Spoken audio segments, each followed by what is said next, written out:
Bogotá, durante una ceremonia militar en el campo de Marte de Santa Ana, actualmente el cantón norte de Usaquén, Bogotá, durante la muestra un avión JA-11 de la Fuerza Aérea Colombiana, al mando del piloto César Abadía, que realizaba una acrobacia, perdió el control y se estrelló contra la tribuna. 53 personas entre civiles y militares murieron y más de 100 resultaron heridas. En la tribuna a la que asistían más de 500 invitados se encontraba el saliente presidente colombiano Alfonso López Pumarejo y el electo Eduardo Santos, quienes resultaron ilesos. Entre los heridos se encontraba Misael Pastrana Borrero, quien sufrió heridas de gravedad y quemaduras en el rostro. Está usted en sintonía con Radio Enlace Bogotá. Radio Enlace Urbano presenta Súbete al tren, un paseo por Usaquén.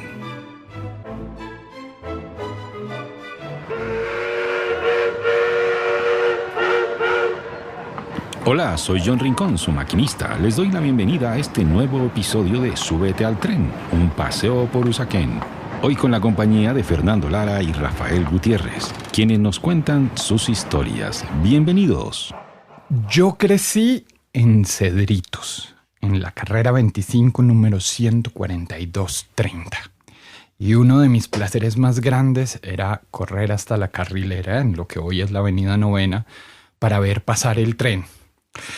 Años después, muchos años después, tuve una novia cuya familia tenía por costumbre ir a almorzar a los restaurantes de la zona de Usaquén Centro en día domingo, pero siempre terminaban de almorzar y su afán era regresar a casa.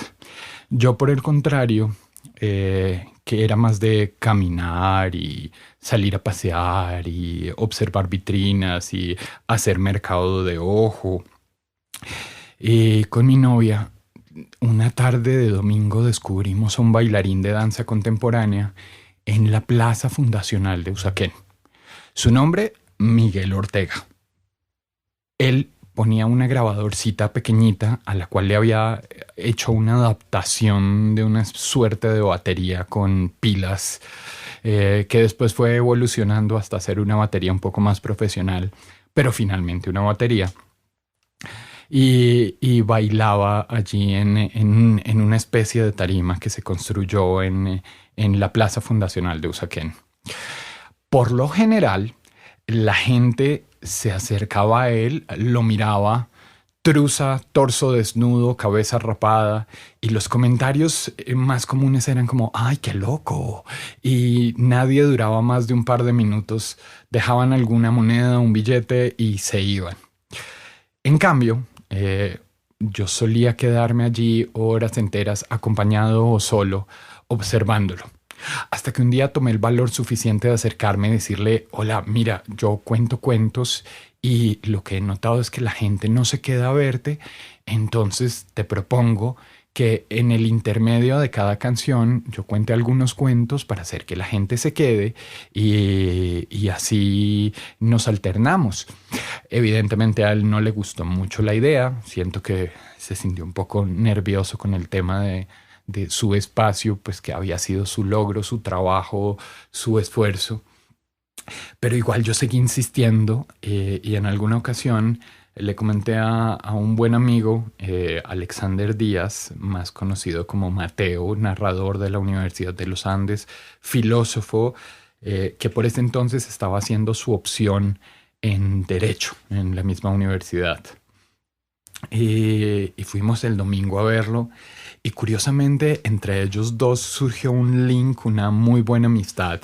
Y pues esa fue nuestra entrada a contar cuentos en la Plaza Fundacional de Usaquén. Espacio que se prolongó durante casi 23 años. Casi 23 años contando ininterrumpidamente cuentos. 23 años en los que pudimos tener un montón de experiencias maravillosas. 23 años en los que pudimos traer a cuentacuentos, a cuenteros de todos los rincones del país e incluso de todos los rincones del mundo. Cuenteros de Perú, Chile, Argentina, España, México, Francia, Suiza, Estados Unidos, etcétera, etcétera, etcétera. Y eso hizo que el espacio de cuentería de Usaquén se convirtiese en un referente para la narración oral colombiana en el mundo. Aún hoy en día seguimos haciendo parte de revistas turísticas en todo el mundo, aunque desgraciadamente la pandemia y antes de la pandemia, la ignorancia cultural de algún mandatario nos sacara de allí. Pero este ha sido un espacio increíble, un espacio lleno de historias. En alguna ocasión estábamos allí contando junto a DC se llamó, el grupo que conformamos con Miguel y con Mateo, Danza Cuento y Distrito Capital también, era un poco el juego de las palabras. Mateo y yo contábamos un cuento a dos voces y Miguel lo bailaba. Y en alguna ocasión estábamos contando un cuento de un narrador bogotano que se llama Vladimir Zapata. El cuento es El Giraluna. Y es la historia de un hombre que a su novia le regala poemas y girasoles. Y cada vez que le regala un girasol, le dice, acuérdate, siempre acuérdate de que un girasol significa nunca te olvidaré. Y un día ella se da cuenta de que ya no tiene espacio en su vida para poemas y girasoles y se lo dice. Ya no hay espacio en mi vida para poemas y girasoles. Y entonces este hombre se va súper triste para su apartamento y escribe en todos los papeles que tiene, y cuando se le acaban los papeles entonces escribe en la palma de sus manos y en su torso desnudo y en sus piernas y en su rostro, y escribe por todo su cuerpo, y cuando ya no tiene dónde escribir escribe en el piso y luego en las paredes y luego en el techo, y cuando se le acaba esto también escribe sobre las sábanas, y en medio de su frenesí de escritura, afuera empieza a llover y él piensa, si lavo la tinta de mi cuerpo con el agua de la lluvia, entonces esa tinta caerá al suelo y cuando se evapore, la poesía volará hasta las nubes y lloverá poesía sobre ella. En el momento en que empezamos a contar esta parte del aguacero en el cuento, se soltó un aguacero tremendo sobre la plaza de Usaquén y yo salí corriendo y tomé nuestras cosas y la grabadora y teníamos un maletín con vestuario y metí todo dentro de lo mismo y agarré las cosas lo mejor que pude, y cuando iba a salir corriendo a guarecerme seguramente debajo del techo de la alcaldía de Usaquén, me di la vuelta y Miguel seguía bailando, Mateo seguía contando el cuento y, más curioso aún, el público seguía allí embelesado con la historia. Entonces dejé las cosas, volví a encender la grabadora y continuamos el cuento. Y la historia decía algo así como que efectivamente dejó de llover, y en el momento en que decimos dejó de llover, en Usaquén dejó de llover y salió el sol y secó el agua, pero la tinta no se evaporó, no subió a las nubes como él soñaba, sino que se quedó ahí estancada, y entonces él estaba muy, muy triste. Y volvió a su departamento, pero al día siguiente se dio cuenta de que allí donde había quedado la tinta estaba naciendo una flor. Y con los días nació algo parecido a un girasol, pero de pétalos blancos y centro oscuro. Entonces él lo entendió todo.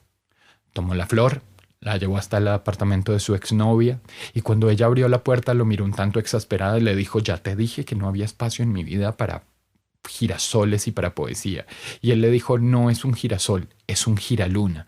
¿Y qué más da? Es una flor. Sí, pero ¿te acuerdas lo que yo te había dicho que significaba el girasol? Significaba nunca te olvidaré. Este giraluna significa que ya te olvidé. Y ella se dio cuenta de que lo había perdido definitivamente, y en ese momento sintió una punzada en la boca de su estómago y le dijo, no, espérate, no te vayas. Y él le dijo, sí, me voy. Ahora, cuando quieras verme, solo tendrás que cerrar los ojos y yo correré desnudo y sin pudor por tu memoria. Y él se va y ahí acaba el cuento, y la gente empapada se puso de pie a aplaudirnos, y fue una de esas experiencias que jamás se olvidarán y que con el alma esperamos que algún día vuelvan a Usaquén, porque era un espacio para la familia, era un espacio para la cultura, era un espacio para la localidad más variopinta de toda la ciudad. Y era un espacio donde todos, absolutamente todos, grandes, chicos, hombres, mujeres, niños, éramos iguales. Era un espacio para escucharnos. Así que ojalá vuelva.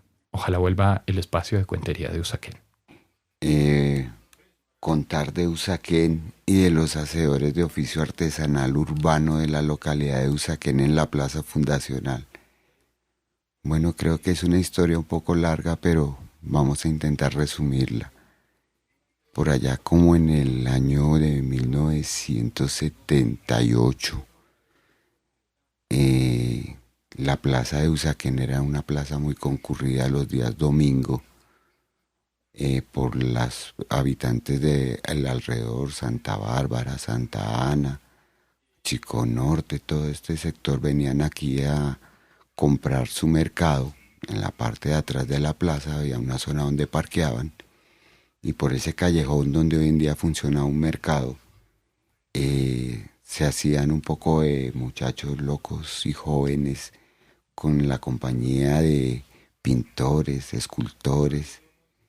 Y ahí comenzó todo esto porque esa tradición que tenían de ir a la plaza de mercado la concluían con pasar por ese callejón para llegar a la plaza fundacional, comprar y comer mazorca. Entonces en ese paso nosotros aprovechábamos a hacer nuestras exhibiciones de nuestros productos y todo. Y era una época muy chévere, muy agradable, porque realmente había como una armonía y se vivía muy organizado todo con la cultura. Había una transversalidad de las artes y los hacedores de oficio muy chévere. Pero luego vino y aparecieron las ferias y pues muchos no estuvimos de acuerdo con esos procesos. Y lo que decidimos fue irnos a trabajar independientemente de las normas que pusieran en las ferias, a los lados de la plaza fundacional, los mismos domingos. Y entre semana, pues por allá hace como unos 22, 23 años, cuando se empezó a construir lo que hoy en día canalizaron, el caño de al lado de Hacienda Santa Bárbara, ahí también nos parchábamos. Luego también nos parchábamos en alguna época cuando también abrieron el callejón, ahí también nos parchábamos, siempre estando allí, haciendo presencia y llevando esa cultura de la artesanía en vivo. Eso de que un cliente pueda llegar y decir, yo quiero que me hagas, ponmele, quítamele. Esa es como la esencia de nosotros, que es hecho con nuestras manos y en el frente del cliente, porque podemos demostrar que somos los que hacemos. Por eso hoy en día, gracias a las políticas públicas del Ministerio de Cultura, somos reconocidos como hacedores de oficio artesanal. Y ha sido una lucha un poco ardua porque desafortunadamente cada 4 años en la ciudad de Bogotá cambian de alcalde y por ende cambian las políticas. En una eres ciudadano, en otras eres un perseguido. Yo diría que nosotros hemos luchado contra el sol, contra el agua, contra la policía, contra las alcaldías, contra la misma sociedad, porque a ratos valoran y a ratos no valoran. Pero sí en los últimos 20, 22 años hemos visto un apoyo del extranjero muy grande y muchos llegan diciendo, es que nosotros venimos a buscarlo a ustedes, los que hacen lo que nosotros queremos. Entonces esos hemos sido nosotros y lo que hemos procurado siempre es transmitir ese saber. Y en el caso de nosotros vemos como muchas veces llegan a buscarnos para enseñar. Y somos una población también bastante transversal en cuanto a las técnicas, porque no todos trabajamos lo mismo. Unos trabajan la tejeduría en alambre, otros trabajan joyería, otros trabajan las diferentes técnicas de los macramé manual, pero otros trabajan telares, otros trabajamos cuero por una línea, por diferentes técnicas. Y eso es lo que procuramos mantener allí como para que en su momento en ese concepto del patrimonio intangible pueda quedar un oficio y una transmisión para la localidad. Hemos estado ahí, de nosotros poco se hablaba antes, ahora hablamos mucho del hacedor de oficio artesanal urbano, no solamente en la localidad de Usaquén, sino también en la ciudad de Bogotá, y también lo dice la UNESCO. Entonces somos una población que con el tiempo se ha ganado una legítima confianza en los alrededores de la Plaza Fundacional y ha estado allí llevando esa parte de la cultura con un estilo de vida diferente a muchos, pero con un propósito claro, que es que el hacedor de oficio esté allí. Hemos tenido la oportunidad de trabajar en ocasiones, yo lo digo en mi caso, llegaron de unos almacenes de moda franceses a mandarnos a hacer trabajos exclusivos para ellos. Y eso ha sido por estar allí, por la trayectoria que ha tenido el oficio artesanal en la localidad. Y es algo a lo que también quiero animar a esos hacedores que hay aquí en la localidad, que a ratos no nos visibilizamos, y por eso me tomo el atrevimiento de que para los próximos corredores se animen y se presenten más, porque necesitamos visibilizar esos oficios artesanales que tiene la localidad de Usaquén, porque en ellos hay patrimonio y en ustedes hay solución económica, porque necesitamos revivirlos y posesionarlos por encima del comercio de la artesanía, respetando a las personas que comercializan la artesanía y entendiendo que es un negocio y con todo lo que viven. Yo estoy hablando solamente de la dignificación del oficio artesanal, ¿no? Para que no vaya a haber confusión. Y siempre hemos buscado eso, y es lo que hemos venido paulatinamente demostrando en la localidad, y es lo que hemos convocado. Por eso hemos procurado convocar a la gente a que esté en el espacio, que visibilice su oficio, que esté allí. Y con el tiempo, pues creo que somos los hijos del sol y el agua y el bolillo, pero ahorita estamos en un cuatrenio que gracias a la pandemia ha tenido misericordia de nosotros. Pero no sé qué hubiera sido de nosotros si no hubiera habido pandemia, porque los 4 años anteriores fueron terribles, terribles. Entonces, eso les puedo contar de lo que ha sucedido, porque son ya casi 40 décadas, 4 décadas de estar allí, la gente produciendo. Mucho antes de que existieran los restaurantes, estaba la panadería La Gioconda, estaba la ferretería, estaba el que siempre ha estado y que todavía continúa, que era Cachivaches. Y los restaurantes eran mínimos, eran sobre la séptima, para eso y muy pocos. Después hubo las perradas, después sí ya empezaron a aparecer en el 90 y pico los restaurantes hacia el lado interno de Usaquén, pero siempre nosotros ahí hemos estado en ese proceso de estar en ese espacio llevando esa artesanía en vivo, llevando esa cultura del artesano urbano, que para unos es agradable, para otros es desagradable, pero ahí estamos llevando nuestro grano de cultura. Eso les puedo contar de lo que ha sido nuestra historia. Podría contar otro montón de cosas, pero esa es como la base y el fundamento de lo que estamos haciendo y queremos cambiar, para que se vea esa artesanía urbana, tome el posicionamiento que se merece y el reconocimiento que no se le ha dado, porque hoy en día reconocen el sector por lo que ha hecho la gastronomía, pero muchos años antes de la gastronomía estábamos nosotros y hemos luchado por ese reconocimiento y estamos en ese proceso. Eso les puedo contar y estamos por allí para servirles. Que tengan una feliz tarde y que sigan en ese tren. Recuerden, no se desconecten. Mañana otra historia de Súbete al tren, un paseo por Usaquén. Los esperamos.